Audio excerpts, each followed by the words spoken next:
அனைவருக்கும் வணக்கம். இன்னைக்கு ஹிந்தி நியூஸ் பேப்பர்ல என்ன இம்பார்ட்டன்ட் நியூஸஸ் இருக்கு அப்படின்னு சொல்லி பார்ப்போம். ஸோ ஃபர்ஸ்ட் ஒன் வந்து பார்த்தீங்கன்னா, தமிழ்நாடோட ரினியூவபிள் எனர்ஜி செக்டார் அது பத்தின இருக்கக்கூடிய ஒரு சில ஃபேக்சுவல் இன்ஃபர்மேஷன வந்து குடுத்துருக்காங்க. ஸோ தமிழ்நாடு ரினியூவபிள் எனர்ஜி அப்படின்னு சொல்லி பார்க்குறப்ப ரீசென்ட்டா கூட சோலார் அப்படின்னு சொல்லி ஒரு கொஸ்டின் கேட்டிருந்தாங்க. சோலார் ஆன்சர் வர மாதிரி குரூப் 2 எக்ஸாம்ல. ஸோ இந்த செக்டார்ல இருந்து கேள்விகள் அடிக்கடி வந்துகிட்டு தான் இருக்கு. சரியா? டைரக்ட்டா ஒன்லைனரா வரலாம். இல்ல 2 ஸ்டேட்மெண்ட்டா கூட வரலாம் நமக்கு. ஸோ அதுல முக்கியமான ஃபேக்ட் என்ன இருக்கு அப்படின்னு சொல்லி பார்த்துப்போம். First one, we are ranked 4th nationally in total installed renewable energy capacity with over 25,500 megawatt from renewable sources அப்படின்னு சொல்லி குடுத்திருக்காங்க. முதல் பாயிண்ட்.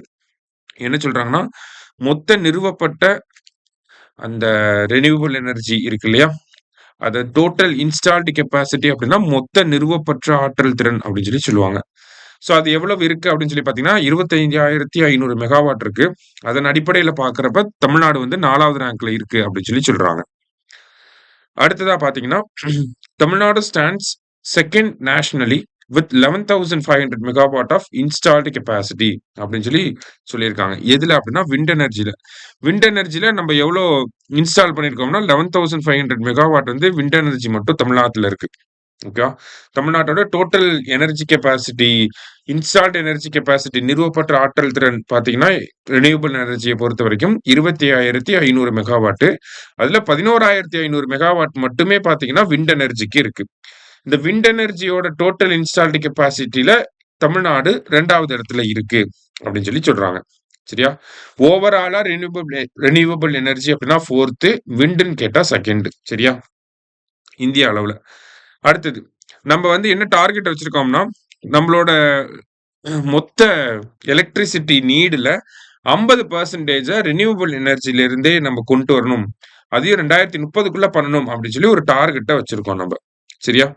அடுத்தது 2070ல வந்து பார்த்தீங்கன்னா, நெட் ஜீரோவ வந்து அச்சீவ் பண்ணணும். இந்தியாவும் பார்த்தீங்கன்னா, 2070ல தான் அந்த நெட் ஜீரோ டார்கெட் வந்து வச்சிருக்காங்க. சரியா? அதே மாரி தமிழ்நாடும் நெட் ஜீரோ அப்படிங்கிறத 2070க்குள்ள அச்சீவ் பண்ணணும் அப்படின்னு சொல்லி டார்கெட் வச்சிருக்கோம். சரியா? அடுத்ததா வந்து பார்த்தீங்கன்னா, justice Surya Kant want to a take over as 53rd chief justice of India அப்படின்னு சொல்லி குடுத்துருக்காங்க. அதாவது இந்தியாவோட சீஃப் ஜஸ்டிஸ் ஆஃப் இந்தியாவா வரப்போறது யார் அப்படின்னு சொல்லி பார்த்தீங்கன்னா, இவர்தான் ஜஸ்டிஸ் சூர்யகாந்த். இவர்தான் வந்து 53rd சீஃப் ஜஸ்டிஸ் ஆஃப் இந்தியாவா வரப்போறாரு. சீஃப் சிஜேஐயோட அப்பாயின்ட்மென்ட் வந்து பார்த்தீங்கன்னா, பிரசிடென்ட் வந்து பண்ணுவாங்க.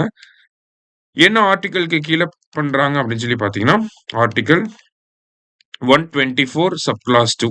சரியா? இந்த ஆர்டிகிள்க்கு கீழ தான் சீஃப் ஜஸ்டிஸ் ஆஃப் இந்தியாவ அப்பாயிண்ட் பண்ண போறாங்க. சரியா? பேசிக்கான விஷயம் தான் இதெல்லாம். ஸோ இன்னைக்கு நியூஸ் பேப்பர்ல 2 முக்கியமான விஷயங்கள் இருந்துச்சு. நன்றி. சுரேஷ் IAS அகாடமி வெற்றியின் முகவரி.